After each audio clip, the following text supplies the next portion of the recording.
Hello, I'm Paul, the licensed lay minister at Oakwood Church. Happy Easter! How many times have you heard or used that greeting over the past few days? It's the usual greeting for this time of year, like we say Happy Christmas at the end of December. There's nothing wrong with it. In essence, this can be one of the happiest times of the year.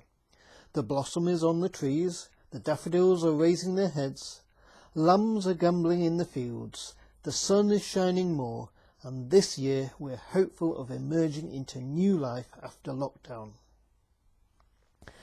Yet, personally, I've found Easter this year a bit difficult. Like many people, I am experiencing the first Easter without people I've loved dearly. Within this last year, both my parents have died. It wasn't due to COVID, but COVID didn't help, with restricted visits and close family-only funerals. However, when circumstances allow, we plan on having a mega celebration of their lives. Why has Easter been particularly difficult? I feel it's because in our churches we're joyously proclaiming Jesus Christ has risen from the dead, to open up the way for us ourselves to die no more, and live forever with him. Yes, like Jesus, our loved ones will still have to go through the experience of physical death, but that is simply to open up the limitless vista of heaven.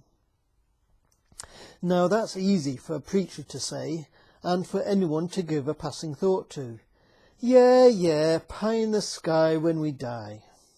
However, as I am discovering, it's at this point, when someone dear dies, that our Easter message of Christ's resurrection becomes a reality, where the rubber hits the road, that needs to be translated, that this also leads to the resurrection of the faithful believer, when the hope through faith becomes an established belief.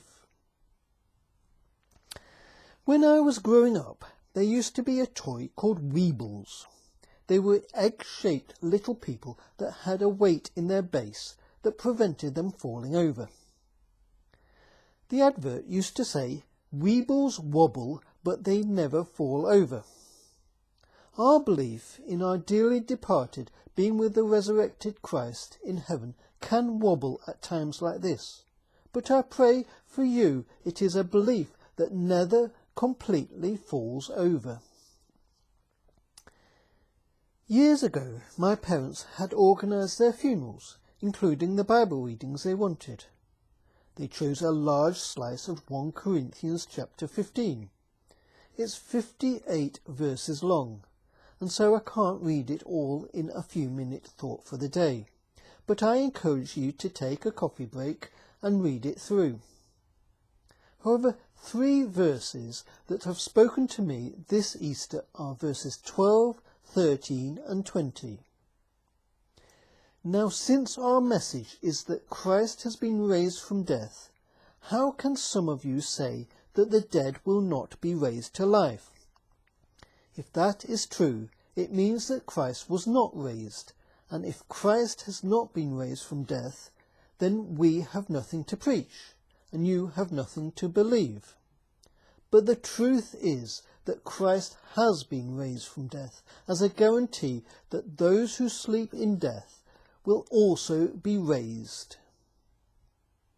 May God comfort you with this fact, and that you may have a happy Easter, filled with hope that through faith leads to belief.